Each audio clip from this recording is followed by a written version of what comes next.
It's good to be together, and I know we have a full hour planned, so we will go ahead and get started.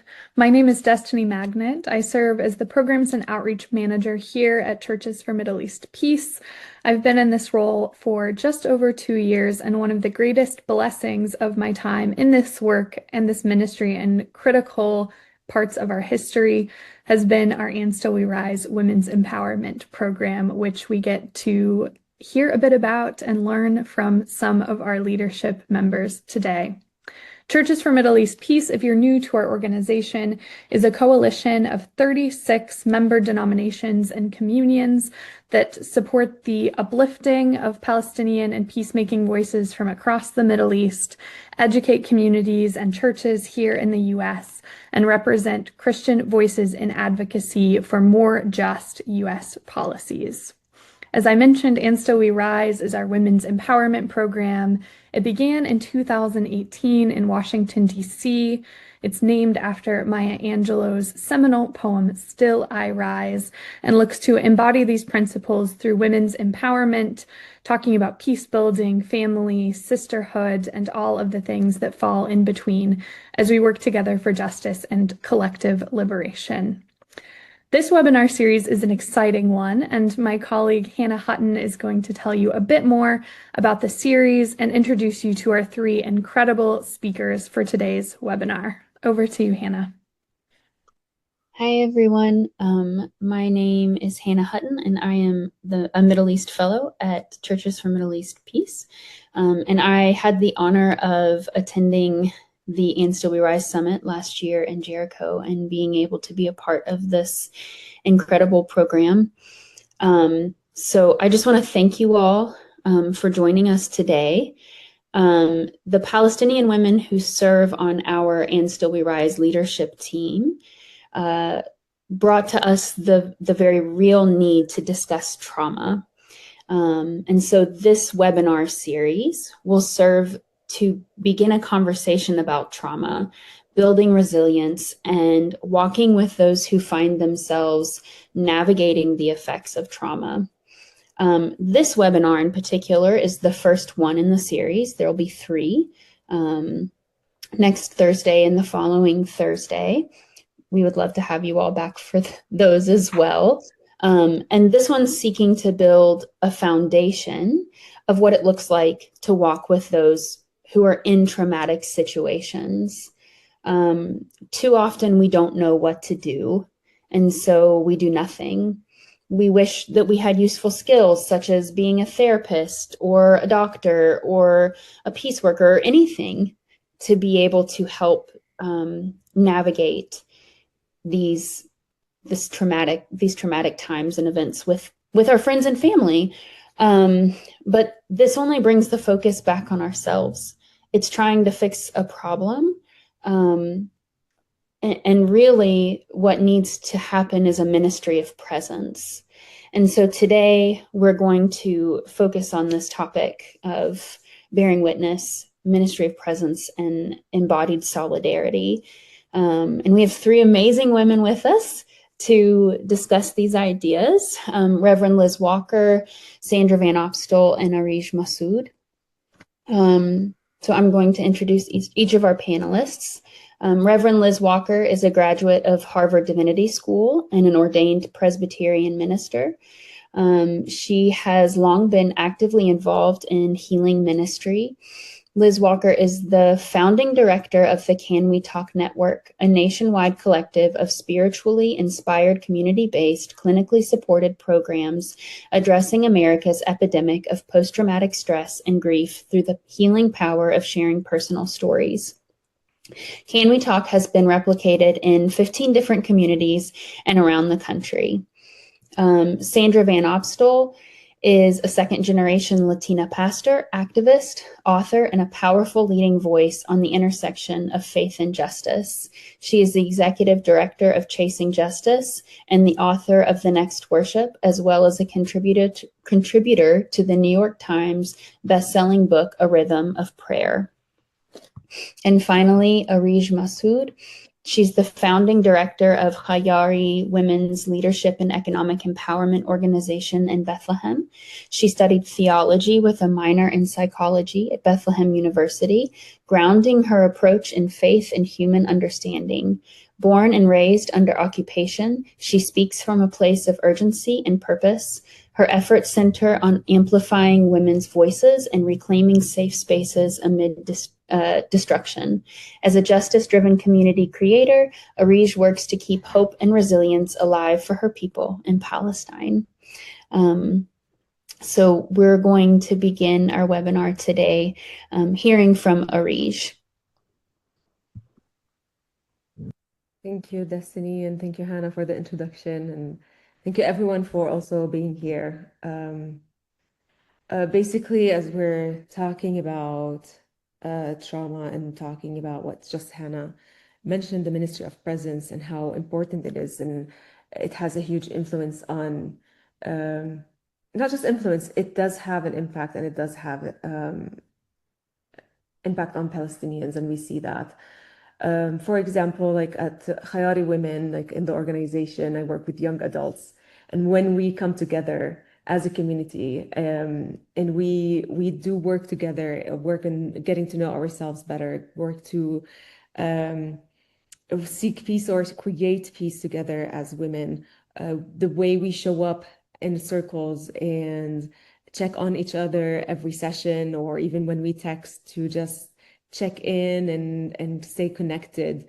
Or the way we do embroideries, we just sit around in circles and do embroidery and be reminded of our cultural heritage and share those moments together it's huge. It's how we are showing presence with each other amongst everything that's happening. So and together, that's also an invite for everyone to do this practical solidarity, and how can you show up in the middle of despair when everyone else can't see where there's hope, or there is a sign of that things might get better. And that's a conversation that we also have in the groups of women, where we talk about survivor guilt, for example. There's questions that rise amongst those conversations that they might not be able to pinpoint it as survival guilt, but things like, why can I be here? Why am I allowed to be here when people in Gaza, where our people in Gaza are dying literally right there? Like, why am I here? Do I deserve this? Do I have do I deserve to be here? And those are all survivor guilt questions. So to still make sure that we're still showing up and we're still having that space and answering those questions was showing that even amongst the destruction, life is still happening. And we are part of this, like even in Gaza, when the genocide is unraveling and is happening, children are still being born even during those times. So it's a reminder. The way to tackle the survivor guilt mentality is to keep that in mind. So as Palestinians, we're navigating a lot, whether through the continuous apartheid system we're living under since 1948, but also since October 2023, the catastrophe of a genocide that's been unraveling to everyone, and it's mainstreamed on social media, and it's on TV, and it's happening as like 68,000 Palestinians have been killed in Gaza, and including 20,000 children were amongst those numbers. And 170,000 are injured, and thousands are still missing under the rubble. There's even conversations that the numbers we're talking about are much higher than this because of how much bodies are missing. And we're talking about almost 200,000 dead in Gaza. And the numbers are insane. But even one lost life is one life too much. There's 772 health facilities have been attacked. Almost 300 journalists have been killed just for trying to tell the truth. And as I mentioned, those are not just numbers. Those are human lives, stories, and families. But still, when we talk about bearing witness, or when we talk about being there with the people, is to live with us this pain and share with us the same feelings we are going through. Because what we're carrying is heavy. Be able to share this with the world, and to be able to have people to just take part of that weight away from us. We sometimes don't have the right words or tools, or we try. We also speak in a language that's not ours. It's not our first language. We try to express how much we're going through, and to be present and to listen and to act, like this webinar, for example, is an important step to feel heard, to have a platform, to be given a platform where we can share about what's happening, to raise awareness, and to be seen by others, to include us in the conversations, but to also act based on what's been asked by the women, or by, I'm saying women because of I lead a women organization, but what's been asked by Palestinians. But it's not just coming from let's intervene and do things better. What are the Palestinians asking for, and how can we be there for them? And we are seeing a lot of acts of solidarity, whether through churches that are leading vigils and opening doors for prayers and conversations, whether are even therapists I know who are signing on online and actually giving space for Palestinians to share grief and have guidance through this traumatic experience. Whether through individuals or communities who've wrote letters, who've wrote messages, who've wrote speeches and conversations, or doctors who went to Gaza to volunteer their time and risk their life to just literally be with the people and be there as the hospitals are being destroyed. Or students who've organized exhibitions showing Palestinians' stories and sharing, like, even on social media, where they've been challenging mainstream media and by highlighting Palestinian voices and stories. And sometimes I've heard that some people would undermine even a small work that they have done. It's like, what does it mean? Why does it matter? Does it make a difference to even like post something online, or hold those conversations, or do all of this? It's not stopping a genocide. Even with a ceasefire, it's been broken. Now there's another ceasefire again. It's like, what does that mean? Do we even believe it? Like, and you can tell from the reaction of us Palestinians, where we're not celebrating ceasefires anymore. We're just waiting for, what does that mean? What's going to happen? And of course, the ceasefire is not that, like, it's not a solution. Ceasefire is just a hold. It's an important step. It's a hold on immediate deaths and kills that are happening to Palestinians, especially in Gaza, but it's not ending apartheid. It's not ending the systematic oppression that Palestinians in the West Bank were going through that. So there's more work. There is always need to continuously keep working on that. So when people ask me, like, what does it help? It's like, first of all, you show up and you're consistent. If I can share a personal story that happened with me, I went through something very traumatic before the genocide. Like 2 months before the genocide started, I lost my dad so suddenly. It was so sudden. It was not expected. It's an experience on its own, and of course, I needed time to grieve, to process, to understand this, and then the genocide happens. I'm typically a person who's outspoken. I do maybe webinars. I write about it. I express it loudly. I wasn't able to because I felt so not conflicted, but it's like I was carrying a lot. I was carrying a lot of weight, and I couldn't carry more, and I couldn't share and use my words to share everything that I've been going through. So when the genocide happened and when I was trying to process everything, many people have showed up. Many people have held conversations. Not enough, but at least friends who've already been supporters of Palestine and my friends on ground in Palestine that have already been outspoken, they've been using their platforms and their voices to speak. I was able to take a breath and understand and feel solidarity because my fellow supporters, Palestinians, non-Palestinians, whoever, speaking up, and I felt I have a minute to breathe and try to catch up on life. And that's how solidarity acts somehow. Sometimes it's just to allow Palestinians to take a breath and stop talking all the time about something we're already living.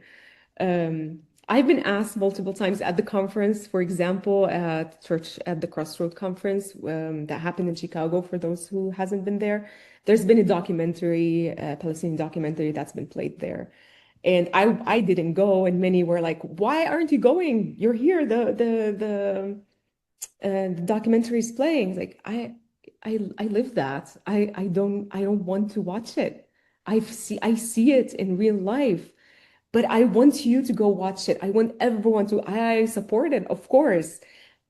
But we need this solidarity to be able to yes, feel seen, yes, feel heard, yes, also be given platforms to also share and speak when we have the energy, when we have the capacity, when we have the mental stability to actually speak up, but also to be able to take a breath and trust that there are people who are working with us, and there's a community who believes in the justice of Palestinians, but also in the justice of the world.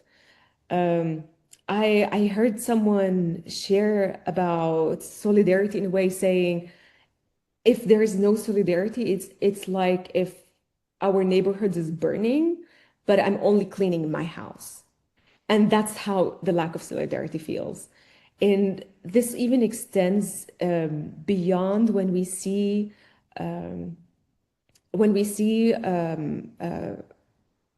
acts in the world, not just in Palestine, in the US, for example, when we see, sorry, I've lost the word, but like when there's demonstrations, for example, in the US, or when there's any sort of crowd control in the US that takes place, we see patterns that we see back in Palestine, that we've been warning the world for many years that this is not okay. And when it happens once, it's very possibly it's just setting the precedent for it to happen again. And unfortunately, that's what been seeing. And for example, in the US, that's what we've been seeing with demonstrations, with ICE, and how they've been treating people the ways like us Palestinians have been like encountering and have been speaking up against. So it's important to not just feel the solidarity on this level, but to also implement it, because we understand that what we are trying to warn the world from is going to happen somewhere else. And solidarity starts from the point zero. And what happens in one place matters everywhere. And how can we stop it and try to do the least damage control as possible? Would be what we're trying to ask for, and what we're trying to cry out for, basically. And because I believe that peace without justice is just a ceasefire without ending of apartheid. Um, you can have peace, but you can't without justice, but it doesn't mean much. It doesn't mean much. So how can we keep building towards justice, and how can we continue building it together? And I always put that in an image of a mosaic, a piece of mosaic, where every one of us have their unique piece to bring into the mosaic, and everyone's responsible to figure out what their piece is. What can they hold as part of this piece to bring into the mosaic and add to it? And we see it. We appreciate all of this when we see as Palestinians, when we see the demonstrations as well that are happening in the world. Those are also important, and they make a difference into our lives and into policies and pushing. So it depends where your piece is and where it guides you. But as long as you're putting it into action, it's going to lead into solidarity. It's going to lead into change, and it's going to have an impact on Palestine, but also on justice around the world. Yeah. Thank you so much, Arish. I think that's really helpful context for us in knowing what Palestinians are facing and the way that we can maybe start to move towards solidarity with you. Next, we're going to hear from Reverend Liz, and she's going to talk about bearing witness and some ideas like that.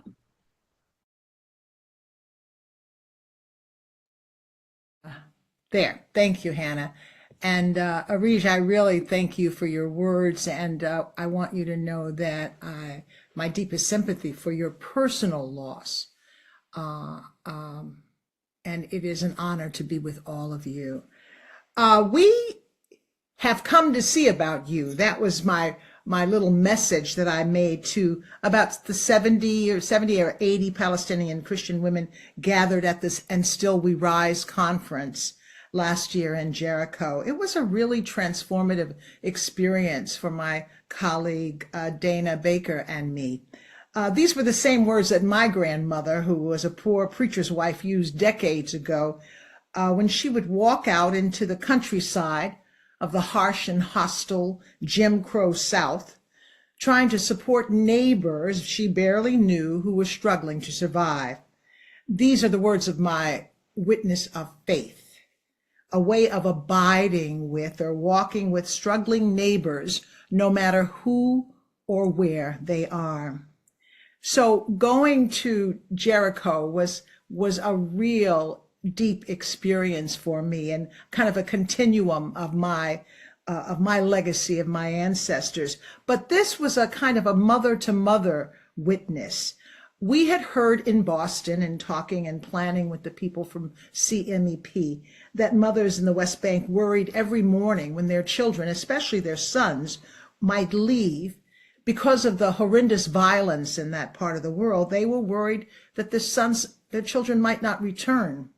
And that really resonated with us, because that is, while not on the same level, it is the same kind of emotional response with the parents in my neighborhood in Roxbury, Massachusetts have, in neighborhoods that are overrun by violence. So there was this connection already. We had started a program here in 2014 called Can We Talk, to allow those mothers and fathers and brothers and sisters a way to process the pain of violence, to share their grief and loss. It was created in response to that gun violence that took the lives of hundreds of young men. We wanted to do something beyond the traditional church response. We wanted to learn about trauma and other mental health challenges, how it contributes to more violence. Trauma, personally or collectively, can isolate and disconnect us. It is loss, and it is betrayal, individual betrayal or collective betrayal. We started our program here in the Boston area because we wanted to teach our neighbors, and most importantly, to give our community a safe and sacred space to grieve and process what people are going through. So we took our program to the West Bank to see if communities there might want to use it in a way to process the unspeakable grief that's going on there, the grief of losses that they face every day, the trauma of struggling to live in the shadow of a horrifying and deadly conflict. And listening to Arish made it even more real for me, the trying to work for justice in the middle of a war. How do you do that? But as we thought about going, it really hit me in my heart. What did we expect to accomplish? While sharing this model has been incredibly useful in urban American communities, how dare we think we could go over to the other side of the world and expect to have some impact on people we did not know, on circumstances we really could not relate to in a larger scale. We couldn't go to a place where trauma is not post-traumatic stress. We were told that trauma, because it's ongoing, there is no such thing as post-traumatic stress. Trauma is manifested every day by the restriction on movement, mass displacement, joblessness, growing poverty, and an overall sense of hopelessness, and trying to find justice in the middle of chaos. How could our healing model work? Well, the Buddhists say bearing witness is a way to awaken a sense of urgency about the needs of the world. And Arish mentioned this, not just in Palestine, but everywhere. There is violence everywhere. There is helplessness and hopelessness. So grieving together collectively is our root, it's our history, but it's also crucial in justice movements. It transforms pain into motivation for change. It fosters solidarity, builds relationships, and provides the emotional and spiritual foundation for sustained action. It helps us avoid that cynicism that sets in after protracted violence. Because you see in authoritarian communities and communities where the violence is ongoing, in order to cope, in order to protect yourself, you become cynical. It'll never change. I'm just going to have to do the best I can. So this grieving together helps us avoid that. It is part of a witness practice, not as a sign of helplessness, but an activation to continue the work. In the West Bank, we learned that the value of witnessing is not just what we saw, but how we listened. And Arish, you mentioned this. Listening is critical to the kind of witness we were doing. Sometimes people in my tradition believe that our main job as Christians is to preach, to give you answers, to fix you. We have no right to do that because we have no ability to do that. Listening is a ministry of the heart. As God is present in us, we listen as a way, as Arish said, to be fully present with others. Listening to people in pain takes time and effort in this loud and distracted world. It may seem too heavy for some to bear. We are uncomfortable hearing things that may challenge what we believe. It is hard to listen to things that make us sad or make us angry. Not listening is part of the trouble of this country. It's why we're in this mess we're in.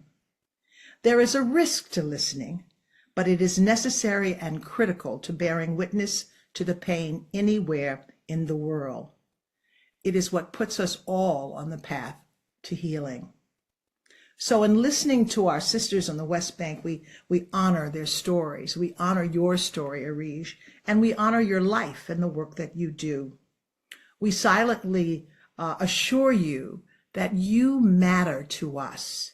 Even though we don't know you and we can't change policy and there are millions of things we can't do, you matter to us and we know that you matter to God. We went to the West Bank to let people know we care and we will remember them and we will talk about the problem and we will pray for an end to the problem and we will pray for peace. And I think one of the most important things that we do in witnessing to what you are going through there, so many thousands of miles away, is that we promise you we will remain with you. We are giving you our abiding heart. That means that we are going to stay with you in the way we can, as long as we can. That is what I call bearing witness in a very real way in this world. And grieving together makes a difference. And we all make a difference. And I am honored to be with you guys today to do that. So thank you. Thank you so much, Liz. And I think I'm just struck by the word abide. I love that word in scripture and the picture that it paints as we abide in Christ and the way that we can abide with each other in our stories and the difference that makes. So thank you so much, Liz. Next, we're going to hear from Sandra. She's going to talk about embodied solidarity. And yeah, thanks. Welcome, Sandra.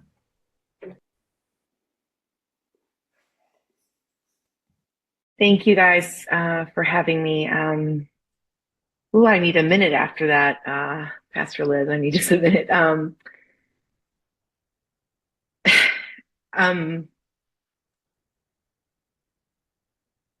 I'm here, like many of you, because when God's Spirit connects your life with the lives of other people who you can no longer see as statistics or faraway actors or agents, your life becomes new. Your life becomes new. So anyway, I'm here. I'm a pastor on the west side of Chicago. I'm an activist. I work with young leaders who are wanting to change the world and feel like the church is just too slow for them in doing that. The energy that they bring, the creativity, the artistry, the imagination is why I've spent most of my life around emerging leaders. And as you know, if you've been following the national news here in the US, you know that this season for the city of Chicago has been very rough and very painful. And it's been rough not only for the Latina and migrant communities, but also for any marginalized communities who have felt the presence of our national federal systems and administration here in our city. And appreciated so much, Arish, how you connected what you're seeing there in Palestine to what we're experiencing here. That what we're seeing here is mirroring the violence and the terror, different, as Reverend Liz says, but connected and rooted, I think, in similar things. But last week we had a handful of teenagers that were detained by immigration control, by ICE, and it was horrible to see the videos from local pastors and community leaders. And yesterday I was on Instagram, as I usually am, because that's where everybody talks, on YouTube and Instagram and TikTok. And I had seen this video that this week, in response to what happened last week, the local students of that high school, of the friends that were impacted and detained, they walked out of school in the middle of the day and walked down the main street within their community in song and in protest, with signs and with attitude. They just kind of showed up and said, you can't terrorize us. You can't make us scared. And I think what they were showing was what we hear in the words of Paul to a young leader in 2 Timothy: for God has not given us a spirit of fear, but of power and of love and of self-control. And so they were showing, I think, that they were not going to operate out of fear. They were showing, I think, that they were not going to operate out of fear because fear and violence and chaos are the weapons of empire. And it's the currency of regimes. They operate in the currency of fear. Yet we as Christians and followers of Jesus operate out of faith and of love and of peace and of hope in this coming kingdom. And so I want to connect that to this idea of embodied solidarity, because when we talk about embodied solidarity, we're talking about showing up. Let's just be very clear. What embodied solidarity means, we show up. It means we put our bodies and our minds and our hearts and our finances and our resources in spaces and places where we want to communicate, we are with you. We show up.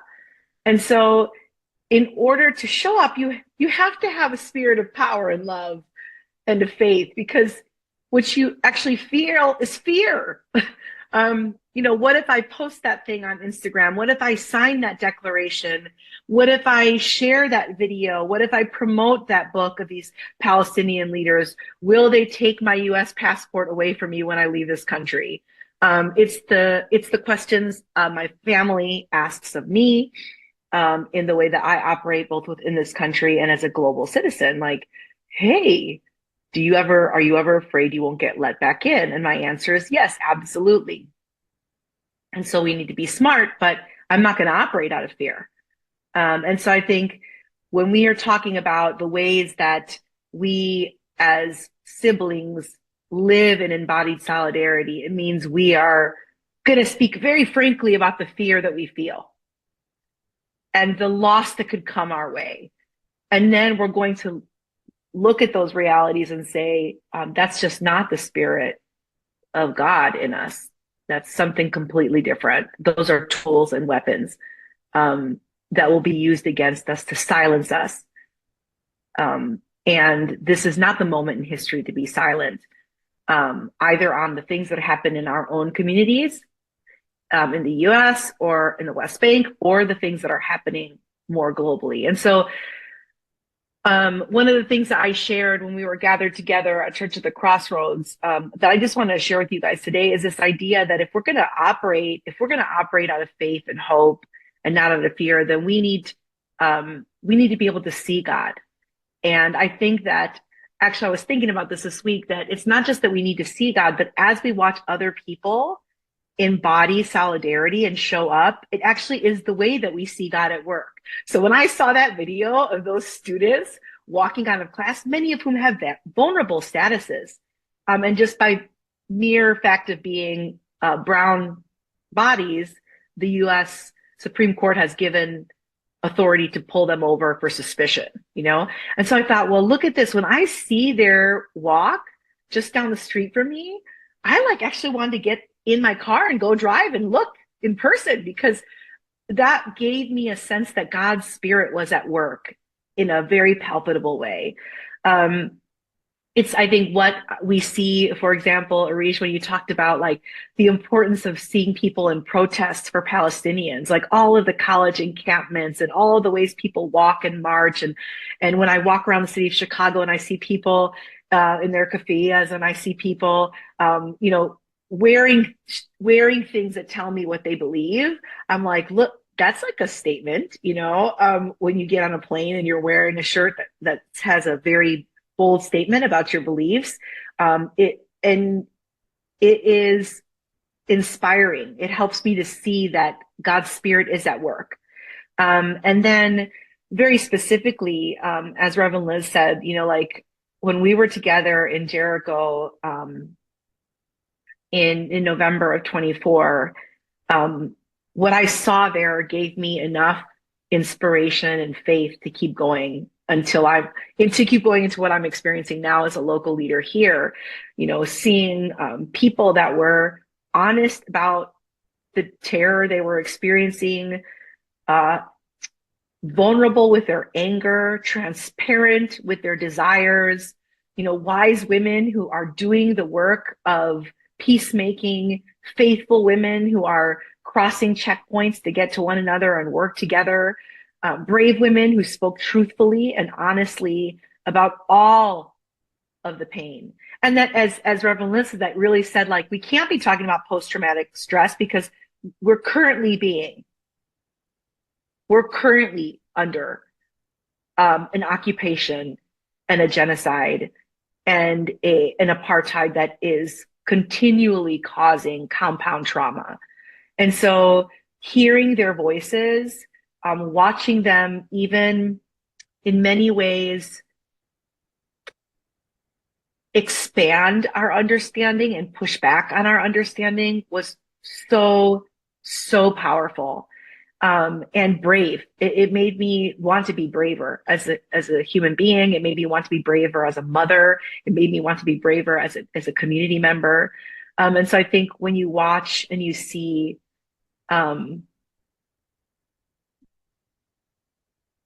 women who are living experiences that maybe mirror some of the terror that you do, but are so different, and you see them operating not out of fear, but as Timothy says, out of power and love, and sound and soberness.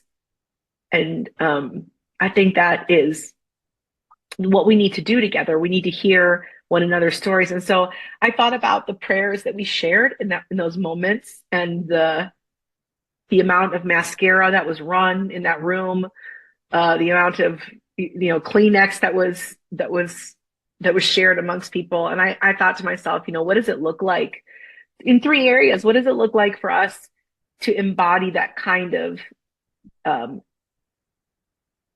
communicating of longing in prayer and lament and in song. Like, how are we praying right now? Are we praying politely to God? Because I had a moment in the car with my son the other day. I won't confess and tell you what I told him, but I'm just gonna tell you that my kids are 5th and 6th grade. And I prayed something and my son was like, I can't believe you prayed that, Mom. That's just such an inappropriate prayer. Like, and I said, because we were praying actually for our Palestinian siblings, and there was something on the news that day. And I said, I just want you to know, tonight when we go home, we're going to read the Psalms. And I'm going to pray you some prayers that David prayed. I'm going to pray you some prayers that leaders prayed about their enemies and about evil that was happening in their midst. And I want you guys to know that when we see evil, we are allowed to tell God what we think about it. And so I'm sorry if you think, because he's like, Papa would never pray like that. Like, well, then Papa's not reading the Psalms, you know? So I think part of it is thinking about how we're praying and allowing ourselves to pray not only bold prayers and biblical prayers, but also even inviting us to pray with our children and with our grandchildren and with our families, so that we're modeling what faith-rooted prayer actually looks like and is shown to us in Scripture. And so I believe that prayer is something we can really lean into in ways, I should say, we can deepen our prayer lives even if we've been praying for a long time. And I think our prayer lives are deepened as we come alongside of siblings around the world who pray differently than we do. And then the second thing I thought about was, like, how do we elevate stories from Palestine? And so I want to very specifically say, I think a book like this, The Cross and the Olive Tree, which just came out, if you don't own this book, you should own it. It's a collection of younger theologians and leaders and activists who are telling their stories and talking about images in Scripture and in the land that speak to their experience with God in this moment that they're living. And so I think elevating and listening to the stories of folks like Arij and the authors of this book, that men and women that are helping us understand what we don't yet understand. And then the third thing I was thinking about was how do we practice spiritual seasons differently this year? So how would we go through Advent differently this year? And I know there are a lot of partner organizations to CMAP and with CMAP that are producing resources for us to travel through the Advent season, the season of waiting, in ways that center the experience of the people of the land. There was one gentleman who is an author in this, in The Cross and the Olive Tree, who said that when he was in seminary, I was at a lecture that he gave, and he's here in Chicago, and he said when he was in seminary, he couldn't figure out how the story of Scripture was relevant to him, and connected to him as a Palestinian. And I was like, it was a Western seminary, and I was like, that's such a strong, it's the word I'm looking for. It just says a lot about how we teach Scripture. And so what if we actually taught Scripture in ways that elevated and reflected on Scripture in this season in ways that elevated the people of the land? And so there are organizations and initiatives. For example, there's a Red Candle Initiative. Some of us got this at Church of the Crossroads. There's a Red Candle Initiative that's coming to think about Advent in ways that center our Palestinian siblings. So I think we need to show up. And embodied solidarity means our bodies are present. And so what are the ways that we can position ourselves so that others can see that God is at work still? Thank you. Thank you so much, Sandra. I think it's so important for us to remember that we're called to action beyond just praying. Prayer is important, but we can't stop there. And also, Sandra, we're thinking about you and praying for you in Chicago and your ministry and your presence there. All right, we're going to go back to Arish, and Arish is going to talk a little bit about why this is so important to Palestinians. So first of all, Reverend Liz and Sandra, thank you for your sharings. And as you were sharing about either it's not PTSD or the message of Timothy, it's just bringing out a lot of how important not to romanticize what Palestinians are going through. And it's not something that's just coming up in sense of like, let's use the right terminologies, or which is important, of course, in the context of what's happening in Palestine and for any justice conversation around the world.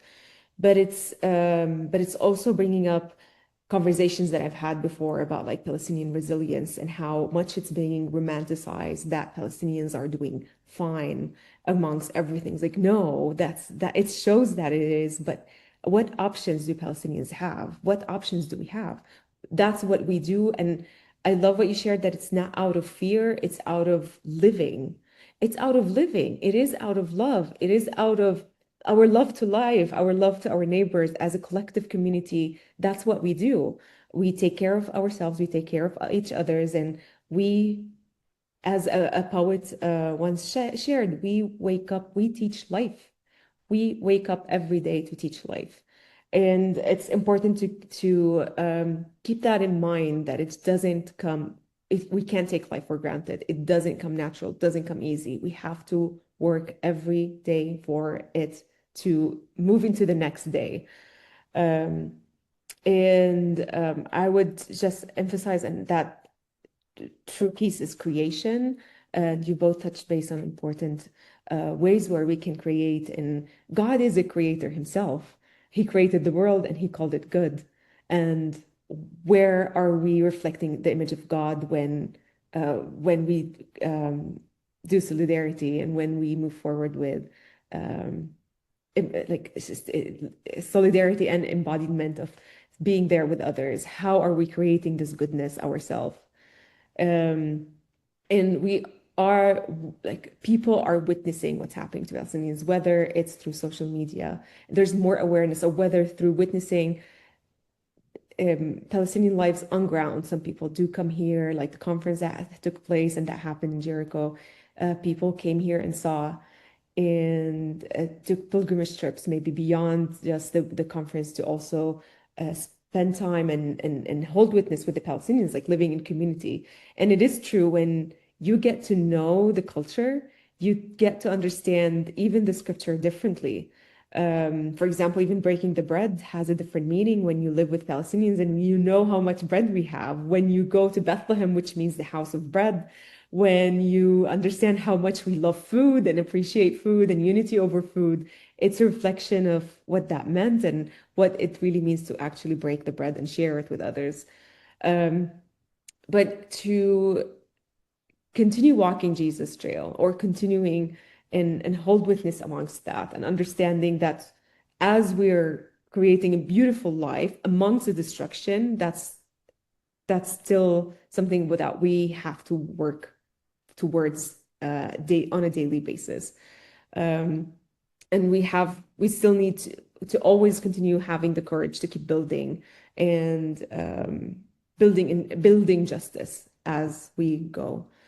One of the example I want to bring up as in this webinar is olive picking, because it is the season now, and those conversations have been coming up, and many people come to Palestine to share with Palestinians olive picking.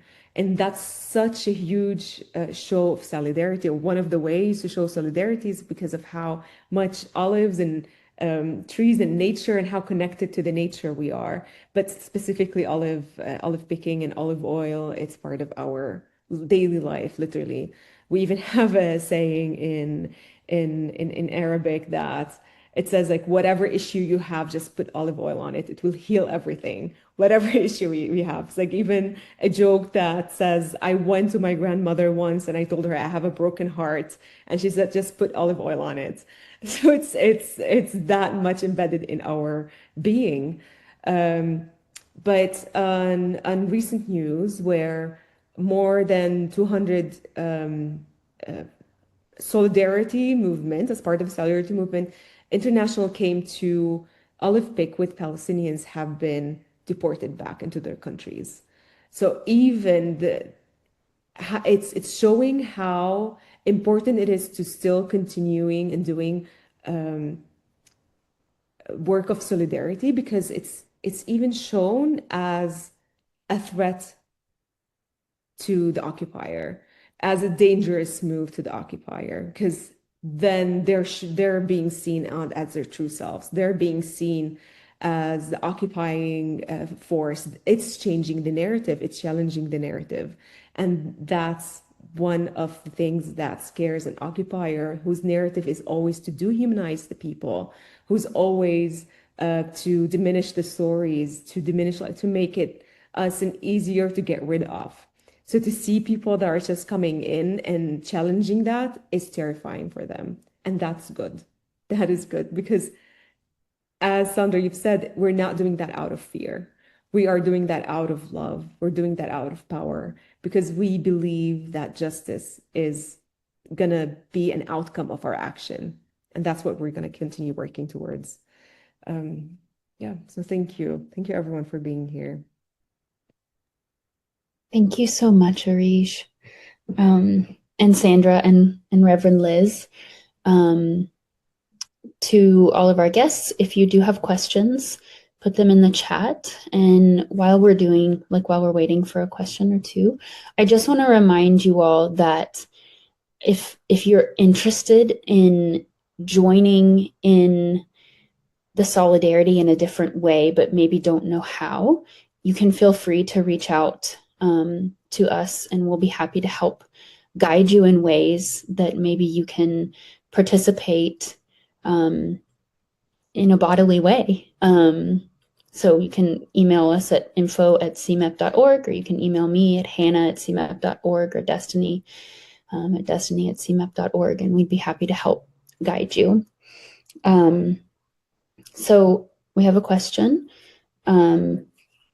It says, Christina says, I've been active in advocating for Palestine through donating, social media engagement, and locally in Chicago at 5K races, etc. I have a 3- and 5-year-old children, and the thing I struggle with the most is how I talk and include my children in it. Our Orthodox Christian churches and parishioners have failed, and I'm left not only to navigate alone, but also to navigate my children. How do I teach and preach to them without crushing their souls? So any of the three of you feel like you would like to answer that? It wasn't to anyone in particular.